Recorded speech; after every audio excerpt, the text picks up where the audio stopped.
So we got a message from a guy called Nate, I think that's how it's pronounced, in our new school community, and he's struggling with a problem which I think affects a lot of men.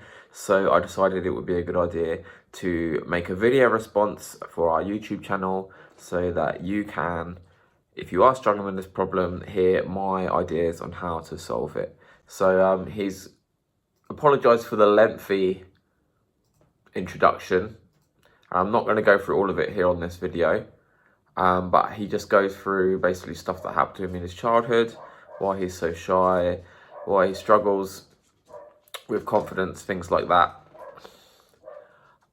which is not necessarily going to be applicable to everyone. We'll start from here. He says that by doing all this and still consuming all the same self-improvement and dating content as before, I slowly started to reverse this very damaging image of an asocial, shy, quiet and autistic introvert that I had burned into my brain over the last 8 or so years, and also learned how to have non-boring and often quite interesting conversations with people, including the girls I was approaching, but started to notice 2 central problems emerging in this area that still bother me to this day and that I would like to have received help for.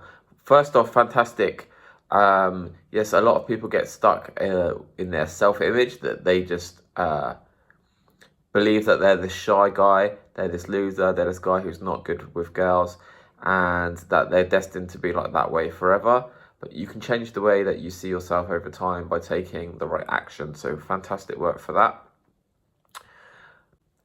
On to his problems. Okay, first of all, he says, I am incredibly picky about both the attractiveness of the girls I approach and the situations in which I choose to approach them in, and display often massive and opportunity-wasting amounts of hesitation in all the situations that don't meet my high standards.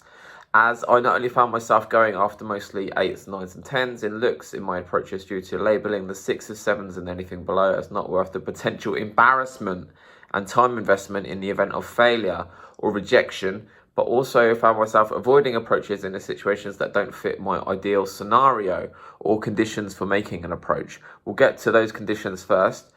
First off, I would say it's always helpful to have high standards for the woman you want to date, but what you need to remember is that we're out here practicing games so that we can get better at it. So to do that, you need to get the reps in. You don't get good at anything without practicing. You're not practicing unless you put the reps in. So here's a question I would encourage you to ask yourself. If she was on Tinder, would you swipe right?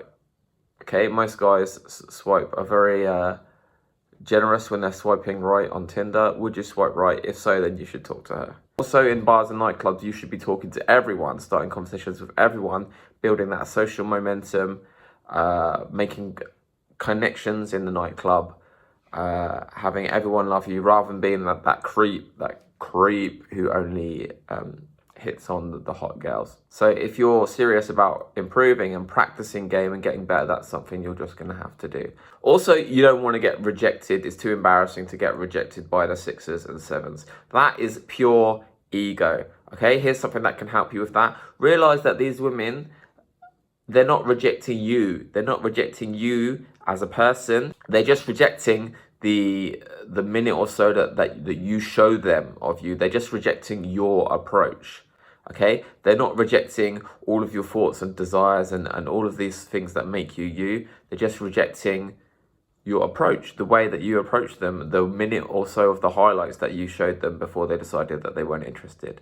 Okay, once you realize that, then it becomes a lot less of like a blow to the ego when these women don't want to talk to you. Okay, also just general self-confidence is going to help with these things. Okay, if a girl who I consider not that attractive decides that she doesn't want to talk to me, how could I say this? Not stupid. I think she's naive, you know? Or perhaps something is going on in her life that I don't know about. Or maybe there was something that I could have done, something I could have done, not became, something I could have done to make the interaction go better. All right? So, but once you realize that it's not you they're rejecting, then you may start to understand that the more reps you do, the better you're going to get. And it's actually good for you to receive these rejections because these give you reference experiences that allow you to improve in the future. Okay? So we'll go on to the second part of your message that I want to cover here. Yet you're also avoiding approaches in the situations that don't fit your ideal scenario or conditions for making an approach, which are comprised of, okay, there's a few. The girl being alone, i.e. not with any female or especially male friends of hers, or sometimes even complete strangers who were just near them. The girl not being distracted by her phone, laptop, or any other work she might label more important than talking to me. The girl noticing and engaging in strong eye contact long before I get to her, usually from a distance of at least 10 feet away. And me being able to approach her, and if she's sit next to her from the front or the side, with the eye contact mentioned in the previous point, being made early enough and without having to navigate around too many obstacles or having to follow her for too long beforehand. Cool, blimey, that is a lot of conditions. You must never approach a woman ever, right? Wow. So you need this girl to be alone, completely alone, not being distracted by anything, and engage in eye contact with you, long eye contact, and be in a position where it's easy to approach her. This is what we call a fantasy. I used to think it was impossible to speak to a girl during the daytime. I then thought it was impossible to speak to a girl if she had her headphones on, if she was with a guy, if she was about to go into the tube. All of these things, okay? You just need to push yourself to try it, okay? Oftentimes I was lucky enough to have a coach or an experienced wingman to like push me into these more difficult scenarios, okay? And that way you can show yourself that actually these situations can work. These girls will stop for a conversation and enjoy that conversation with you in these situations. And once you do that one time, then you will know for the rest of your life that it is possible to talk to a woman you like and make something happen in these situations.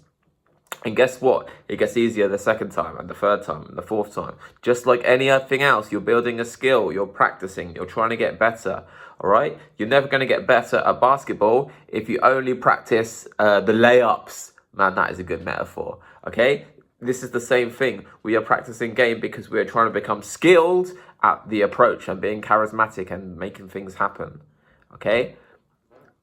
To become skilled, you need to practice things that you're not already good at yet, all right?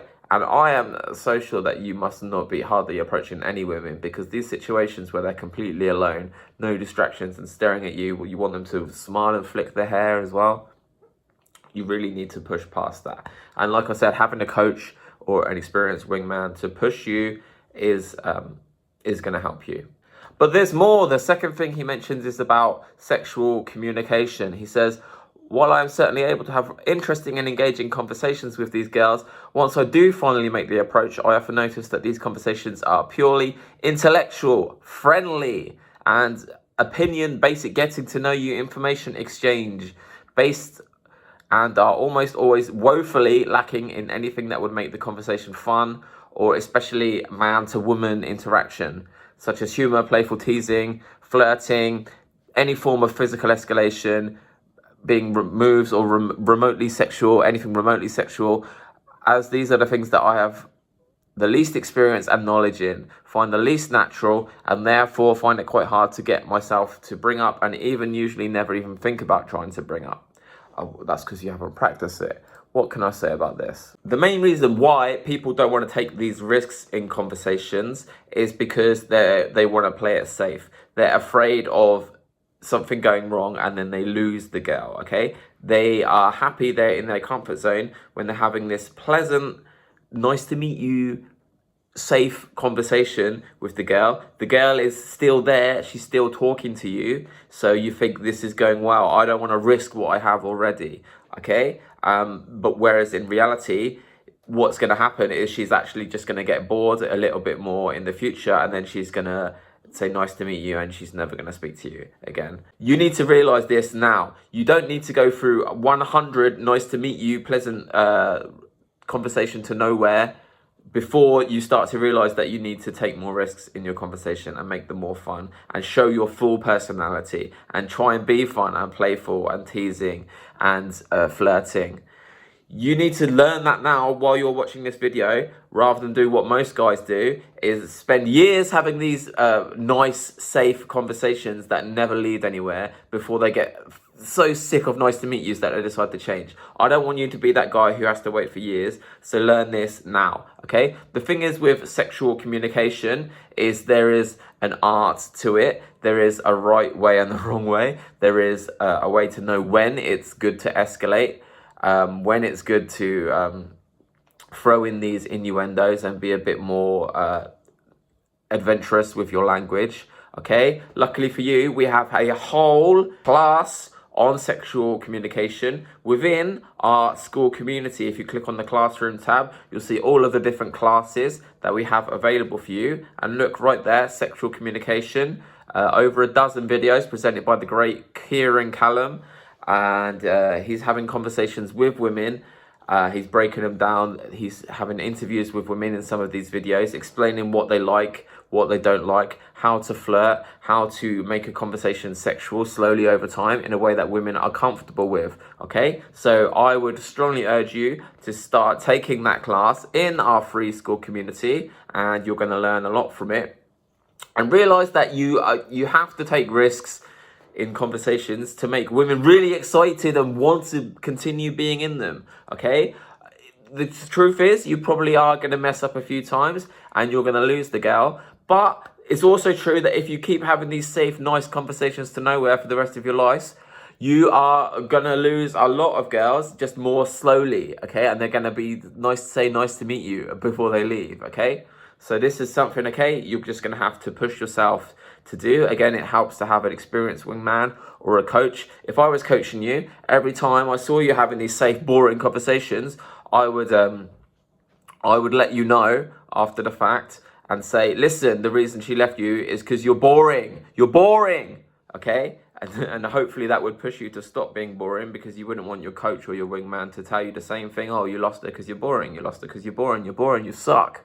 Okay? Take risks. Be yourself in conversation, okay? When you're with your friends, you probably like to make playful jokes, okay? You probably like the idea of being flirtatious and a woman enjoying it, okay? That's a cool thing to experience, okay? So again, you just need to get out of your own way. Having read the whole of your backstory, a lot of confidence building work is going to really help you to get there faster as well. But as far as what you need to do, I think I've pretty much covered everything in this video. Like I said, I'm sure there's a lot of guys who struggle with these exact same problems, so I hope the advice is going to prove useful for you as well. Also, if you would like us to answer your dating dilemmas in a detailed video fashion, the best way to make that happen is to leave a post in our free Game Global school community, okay? There are tons of guys in there making posts, asking questions, sharing their success stories, all trying to get better at dating, relationships. It's a real good time in there. Also, as I mentioned, there's a bunch of premium content in there. In the classroom tab, you can access our Daygame in-field audios, our note game pool reports, our step-by-step guide to game. There's also an opportunity to earn a free coaching call with the Game Global coaches. That's all in there in our free Game Global school community. There's a link for you to join that in the description and the pinned comment. Other than that, my name's Joe. Hope you enjoyed the video, and I'll speak to you real soon.